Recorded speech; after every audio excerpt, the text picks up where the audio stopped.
Going into the 2024-25 OHL season, the Eastern Conference was seen as being quite competitive, with four teams standing out. You had the Brantford Bulldogs, Oshawa Generals, Barrie Colts, and the Brampton Steelheads, all four seen as serious contenders going into the regular season, and all signs were pointing to Brampton maybe being the heavy favorite.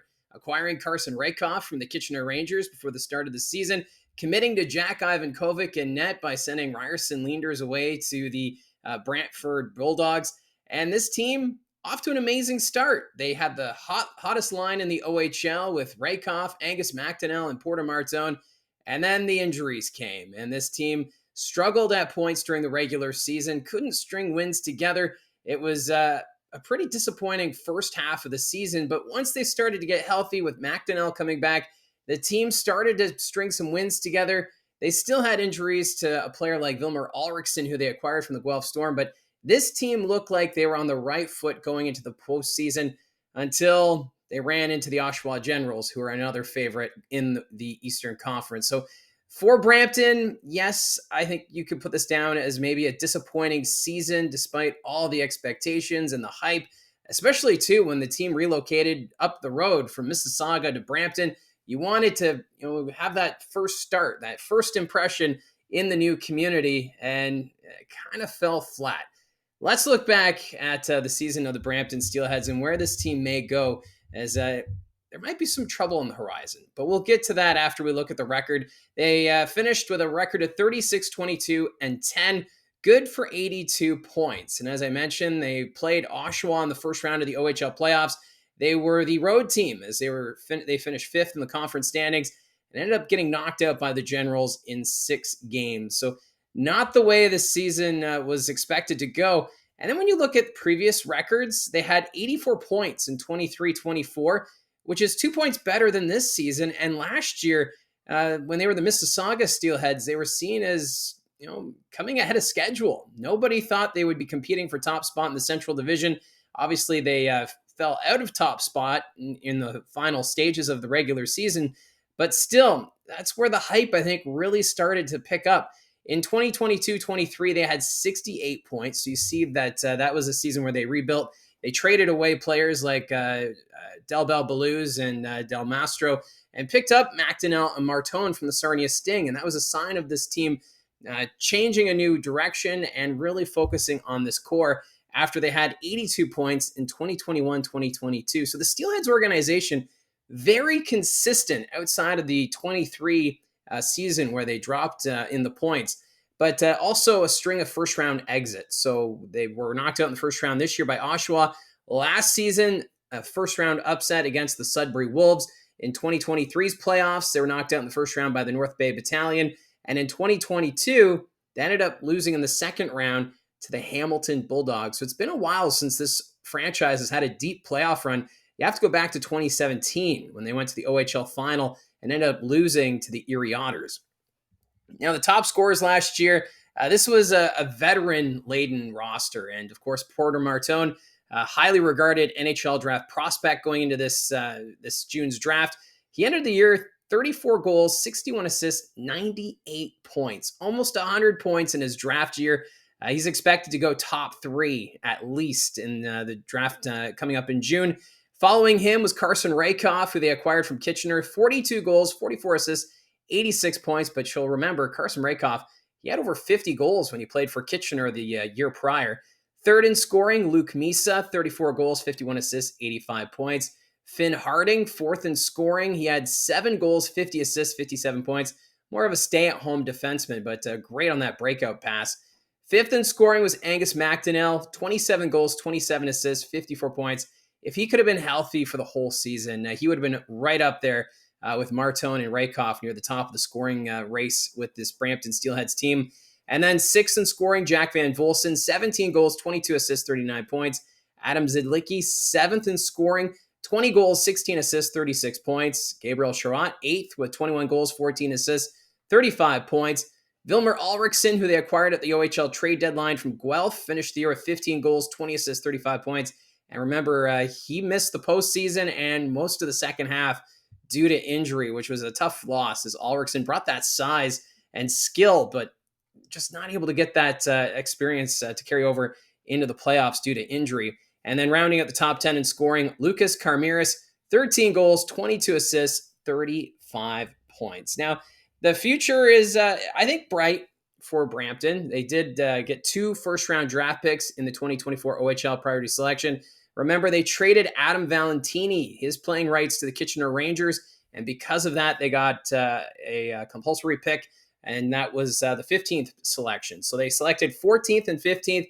With the 14th overall pick, they went with the first defenseman off the board, Peter Green. And last year, 13 goals, 11 assists, 24 points in 25 games, playing with the Don Mills Flyers. So a solid season for Peter Green, already committed to playing with the Brampton Steelheads. So a good sign there.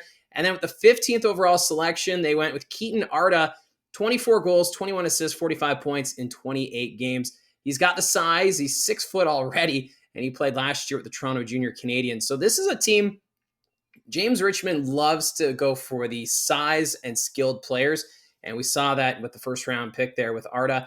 I think they did great in the draft, and obviously this is something that's going to help in the next couple of seasons.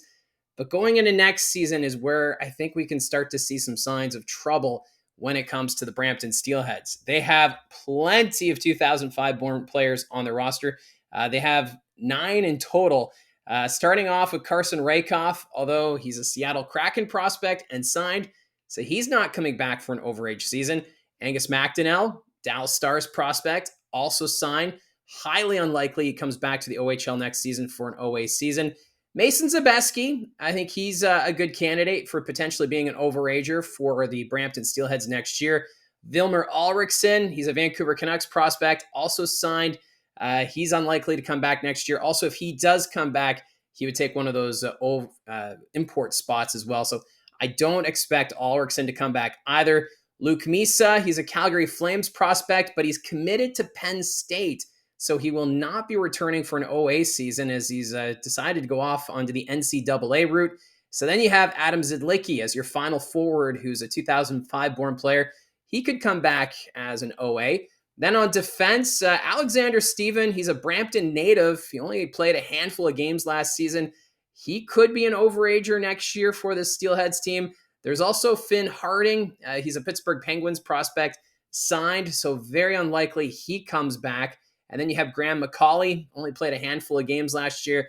But Braden Gillespie, who they picked up the OHL trade deadline from the Guelph Storm, he could be an OA goaltender next season. So that trade at the time, there's some questions as to why Brampton would pick up Gillespie when you already have Jack Ivankovic, but Gillespie did stand tall when Ivankovic went down with injury, and now that you could have him potentially for an OA season, you have to assume he'll probably be one of the OA candidates for the Steelheads in 2025-26. Now, this is where I think there's trouble brewing with the Brampton Steelheads. There's been speculation that both Porter Martone and Jack Ivankovic have NCAA offers on the table. Of course, Martone could go top 3 at the NHL draft. We've already seen Malcolm Spence of the Erie Otters commit to the NCAA route, so Porter Martone could follow if he doesn't stick around in the National Hockey League. So there's a tough loss. And then Jack Ivankovic, he's also up for the NHL draft, and there's rumors that he also has an NCAA offer on the table, which would be a huge loss, as Ivankovic was seen as one of the top goaltenders in the Ontario Hockey League going into this year's draft. So if you take those two pieces away, along with all the graduating players, the Steelheads team looking like it could be a rough season coming up. And also, too, if for the Steelheads, you want to be in that cycle where, okay, you contend and then you go into a bit of a rebuild or a soft sell. So you recoup draft picks and young prospects. And you're not going to be able to do that with all these players graduating or going off onto the NCAA route. Because even losing Luke Misa as an OA candidate takes away that trade chip that Brampton could have used, as I'm sure contenders around the league next year would have looked at Misa as being someone they may consider. So it's going to be interesting just to see how this all plays out for the Steelheads. I know that a lot of people are hard on the market in Brampton. I got to go to a game at the CAA Center, and I got to say, I was pleasantly surprised with the passion and just the noise at the arena. And if it's a down year next season, I would hate to see that passion kind of dwindle And that's where it's going to be tough here for the Brampton Steelheads. James Richmond has quite the task on his hand here to keep the team relevant in the GTA or in Peel region. And for this team, I still expect them to be a playoff squad from the Central Division. It's just, I don't know if they're going to be challenging for home ice like we saw this past season. They might be a team finishing anywhere between 5th and 8th. But we'll have to wait and see what kind of roster changes happen between now and the start of the regular season. And if Porter Martone and Jack Ivankovic do decide to go the NCAA route, because that's going to be two very tough losses if those two players indeed take that path forward. So, like I said, this could be a tough season coming up here for the Brampton Steelheads if all these rumors and speculation comes to fruition.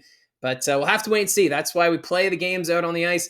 There could be a diamond in the rough that comes here that nobody was really expecting or giving much of a chance to. Because I think of a player like Von Richter on the blue line, one of my favorite players to call just because of his name. I think he's probably primed for a huge year next season for the Brampton Steelheads. So there's potential here, but we'll have to wait and see what happens. So if you're a fan of the Steelheads, what are your expectations going into next season? Are you a little nervous about this roster going forward? Let me know in the comments section down below. Don't forget to hit like and subscribe, and we'll talk to you again soon.